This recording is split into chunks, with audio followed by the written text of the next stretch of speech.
एक पाक साफ किरदार ही तो बचा था। आज उसे भी उसने तार तार करने की धमकी दी, जिस पर मैंने अपना सब कुछ वार दिया। और उसने मुझे क्या दिया? धोखा। तुमने ना अकरम और फिजा के बारे में ना बताकर अपने हस्बैंड को बिल्कुल ठीक किया, और मेरे दिल पर बहुत बड़ा बोझ है इस बात का। मैं तो सोच रही हूँ मैं उन्हें बता दूंगी। अरे बिल्कुल भी नहीं, रात गई बात गई। आपसे एक बात पूछूं? हाँ पूछो। आप वाकई बड़े साहब की बेटी हैं? बुरा नहीं मानिएगा, आप तो यहाँ केयर टेकर थी ना?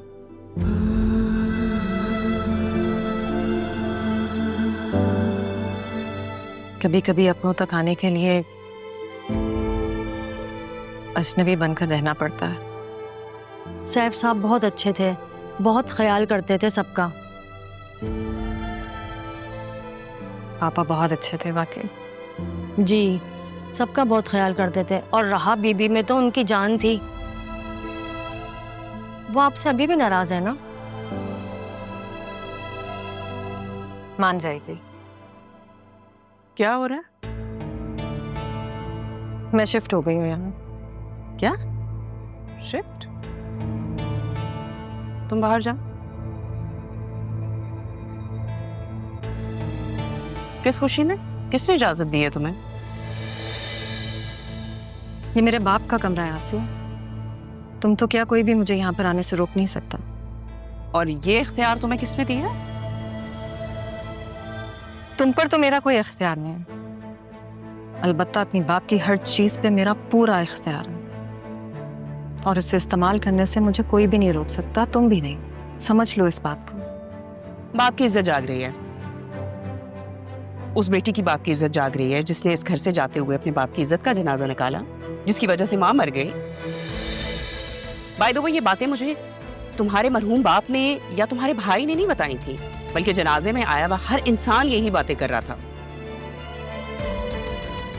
तारा, इनफैक्ट सितारा बेगम गई तो मां चली गई, आई तो बाप मर गया। मेरा बाप मेरी वजह से नहीं, तुम्हारी वजह से गया है। अच्छा, क्या सबूत है? किसी ने देखा? किसी ने सुना? कोई प्रूफ है? अगर नहीं है ना तो अपनी बकवास बंद रखो। पहले भी एक दफा वार्न किया, अब फिर से कर रही हूँ। माँ बाप की जिंदगी तो खा गई हो, मेरे हस्बैंड को छोड़ दो, निकलो हमारी जिंदगियों से। आई बड़ी मोहब्बत दिखाने वाली।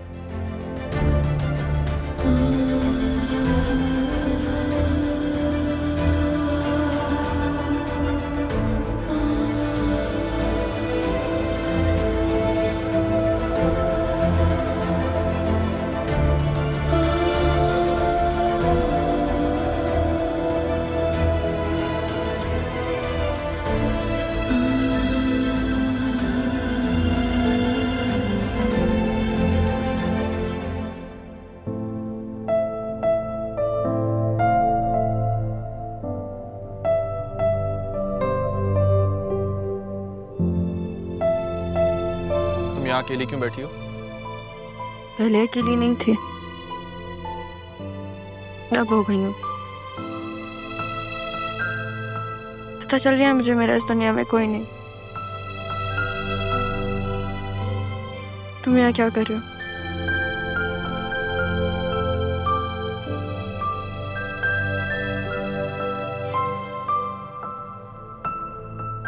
मुझे पता था तुम यहीं मिलोगी।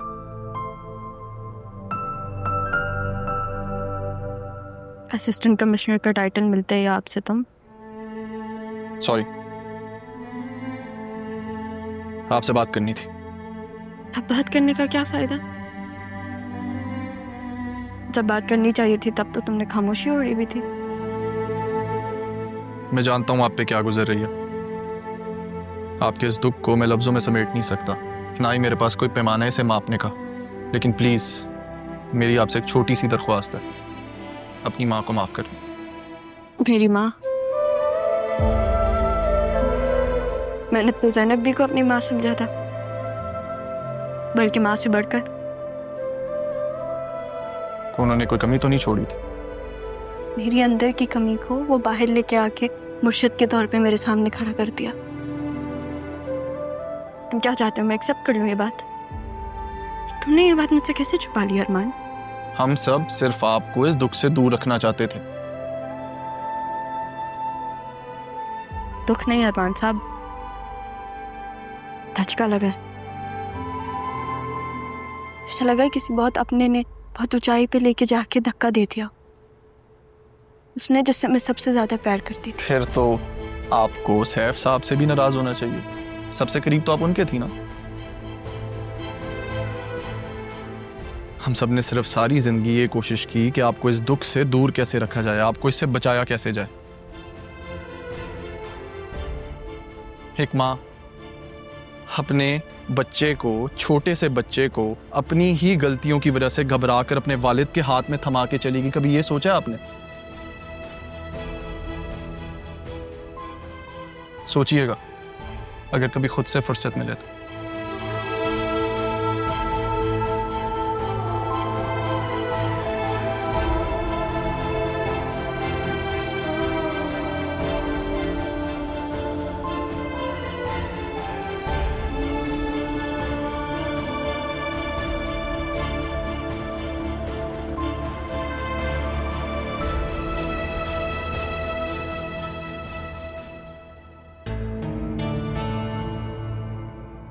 अभी कमरे पर काबिज हो रही है, कल को जायदाद में भी हिस्सेदारी मांग लेगी और अदील बाप के बाद बहन की मोहब्बत में ऐसा कर भी देगा।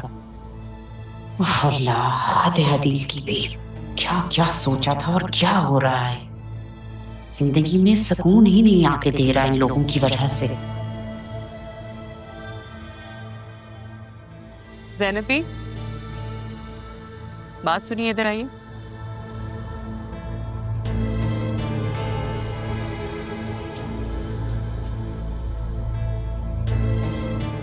जी बेगम साहबा। कहाँ जा रही थी? वो मैं तारा, मेरा मतलब है सितारा बेगम साहबा के पास। सितारा बेगम? वाह, क्या बात है आपकी। बहुत अच्छा खेल खेला है आपने, काफी अच्छी प्लानिंग की है, मानना पड़ेगा ये। कैसी प्लानिंग? भाई इस घर में आने की, बेटी बनके, फिर इस घर की बेटी को बाहर ले जाने की, फिर राहा को यतीम बच्ची साबित करके यहाँ दरवाजे पे छोड़ने की प्लानिंग, और कैसी। और जब उससे भी आपका दिल नहीं भरा तो आपने क्या किया? इस घर से भागी हुई बेटी को वापस इस घर में ले आई, अपनी बहन बना के उसे केयर टेकर बनाया ताकि मेरे हस्बैंड की सिंपैथी ले सके। क्यों? क्योंकि आपको इस घर की, इस जायदाद की प्रॉपर्टी में हिस्सा चाहिए था। बेगम साहब, अगर आपको सच बताया नहीं गया तो इसका ये मतलब नहीं कि सच कभी था ही नहीं। एक्सक्यूज मी, आप ये किस लहजे में मुझसे बात कर रही हैं? और आपको क्या लगता है मैं कौन हूँ ज़ैनबी? मुझे समझ में नहीं आता क्या? आपने ये जो स्क्रिप्ट लिखी है ना, बड़ी अच्छी है, आपको दाद तो देनी पड़ेगी। अब तो आप इस कहानी के सब किरदारों को जान चुकी हैं, तो उनकी मजबूरियों को भी समझने की कोशिश करें। हो सकता है इसी तरह आपकी गलतफहमियों के जवाब मिल जाए। Well done. आपसे कहा ना मैंने कि आपने बहुत अच्छी कहानी लिखी है। क्या बात है आपकी। मुझे समझ में नहीं आ रहा कि आप कहना क्या चाहती हैं। आई नो, थोड़ी सी गद्दारी कर गई हैं आप। भाई इस घर का नमक खाया है, इतना तो सोच लेती। थोड़ी सी वफादारी तो करनी थी ना आपने तो वो भी नहीं की। बेगम साहबा, मेरे खून में कभी नमक हरामी नहीं थी। मैंने वही किया जिसका मुझे हुक्म मिला था। वो कहते हैं ना, कोई लाख कोशिश कर ले लेकिन नाखूनों से मांस अलग नहीं हो सकता। मुझे तो ऊपर वाले ने इस घर में वसीला बनाकर भेजा था। अगर मुझे ना भेजता तो किसी और को भेज देता, लेकिन लिखने वाले ने कहानी यूं ही लिखी थी। इसमें मेरा कोई कमाल नहीं है। हम सब ऊपर वाले के हुक्म के ताबे हैं। आपसे सिर्फ ये पूछना चाहती हूँ कि आपने कितने में डील की है?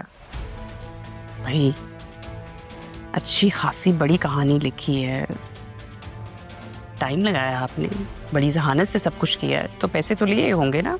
एक बात कहूँ आपसे, मेरी तरफ से अपना दिल मत बुरा कीजिए, बल्कि ऊपर वाले की मसलहतों को समझने की कोशिश कीजिए। इस तरह आपका दिल किसी से भी बुरा नहीं होगा। बेगम साहिबा, मैं चलती हूँ, मुझे देर हो रही है।